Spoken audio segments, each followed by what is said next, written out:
cakap soal maksiat terbuka dan maksiat tertutup.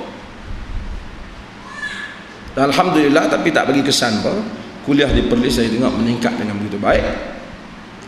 Dan ini saya kecewa lah.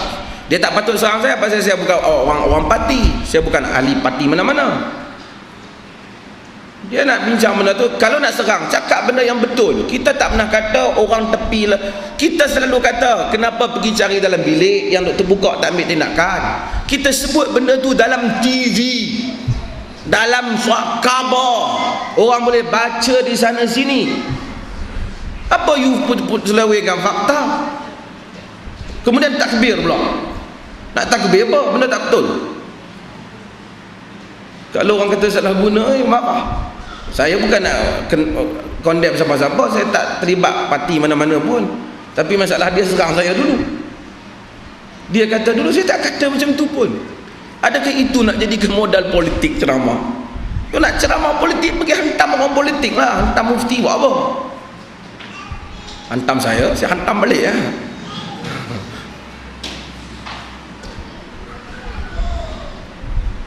Pergi cari orang politik lah. Apa mencari kita? Kita tak kena-mengena. Kenyataan kita tidak ada berkaitan dengan anda. Saya bercakap benar. Ini masjid Cina patut mau sokong lah, takkan semua lawan. Kena sokong lah. Kita tak tahu di Kelantan dikatakan sedang dibuat satu masjid untuk diberi pada orang Cina. Saya harap memang bukan jadi masjid yang potongan Cina dikendalikan orang Melayu lah, dengan harapan masjid itu memang akan diberi pada orang Cina untuk mengendalikannya. Dan kita sokong saudara di Dewan T, apabila dia ada usaha untuk mewujudkan makmah, akan cuba wujudkan masjid ni. Tuan-tuan juga insya-Allah, mudah-mudahan Allah Subhanahu Wa Taala berikan kekuatan supaya isu ini dimenangkan, supaya kita hanya menunggu pihak yang paling atas. Kalau dia kata no, tak apa yang nak buat apa. Tapi kalau dia kata yes, tak payah kerajaan keluarkan dana pun, kita akan usahakan, cuba akan kutip dana dan berikan kepada masyarakat Cina supaya mereka buat satu masjid. Bukan maksud masjid Cina tu orang Cina tak boleh, orang Melayu tak boleh pergi semayang. Dia orang ni salah faham. Masjid Cina maksud masyarakat, jawatan kuasanya Cina. Kuliahlah masjid tu bahasa Cina, khutbah dalam bahasa Cina, macam masjid India pun. Ada orang mari hubungi saya, Assalamualaikum, siapa semua ni, kami ni sekian-sekian. Bahaya kita buat cadangan tu, Syekh. Esok kita nak tulis khutbah tak boleh, kita mana tahu bahasa Cina. La ilaha illallah. Dia kelang kabut khutbah yang dia tulis minggu-minggu tu, duk edarkan seluruh negeri tu, bahasa Cina tak kerti. Kata macam mana kita nak buat? Kau tak kerti tulis, suruh dia khutbah, ikut dia lah kata. Dia fikir benda-benda diri dia yang kecil-kecil ni. Bukan nak fikir masalah kita ni ramai yang mereka yang tak Muslim. Contoh orang Cina, kalau dia Muslim, dia ada aset, dia kaya, tak payah nak pergi ambil bangunan tu, nak cari duit beli bagi hak orang Islam. Masukkan saja orang Cina ke dalam Islam, aset itu jadi aset umat Islam.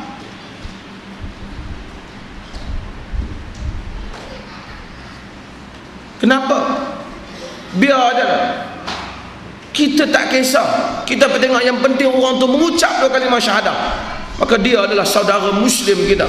Kita sayang kat dia macam mana kita sayang kat orang lain lah.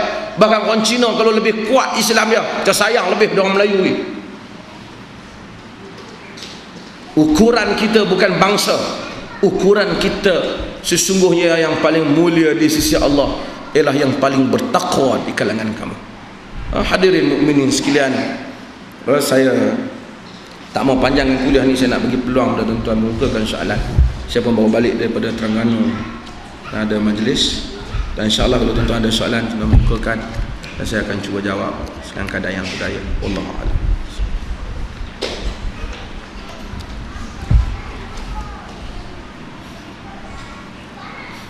Ada soalan?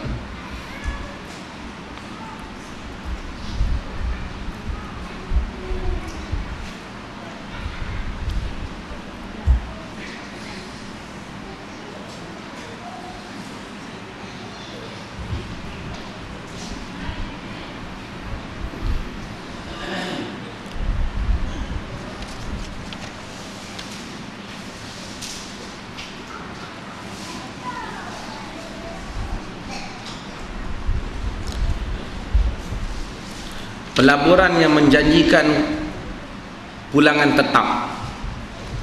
Maksudnya kalau kita bagi 1,000, kita dijamin untuk dapat 1,000 balik di atas kadar, kita diberi di atas dasar jumlah pelaburan kita 1,000. Ia sama dengan riba. Sama dengan riba. Apa bezanya? Tetap. Apa pun you bagi masuk 1,000, mesti you dapat balik 1,000. Apa yang kita mau dan yang diizinkan dalam fiqh Islam ni, you bagi 1,000, dia akan bagi balik keuntungan daripada 1,000 tu, tetapi berdasarkan kepada kadar untung perniagaan, bukan kadar wang. Nisbah dia mungkin nisbah pelaburan, tetapi pemberian penambahan berdasarkan kepada keuntungan, untung rugi perniagaan. Maksudnya kalau kita bagi 1,000, hasil perniagaan untung 100, dia akan bagikan 100 tu antara kita dengan dia banyak mana.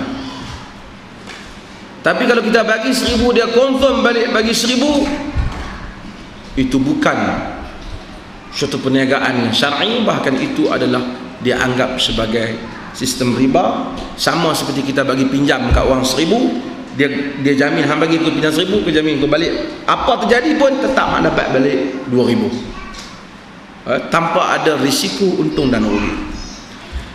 Perniagaan ini berluasa dalam internet, macam kawan itu dia lah, berluasa dalam internet.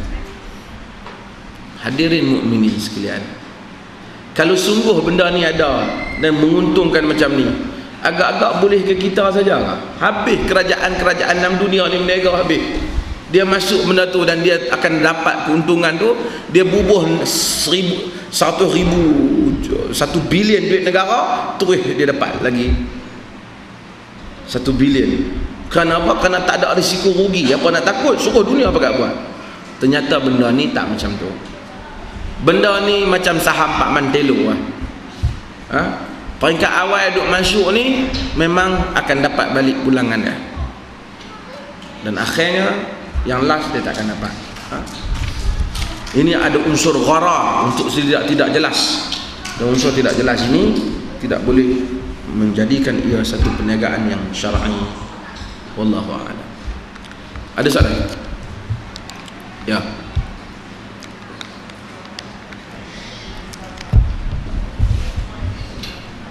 Tak dengar.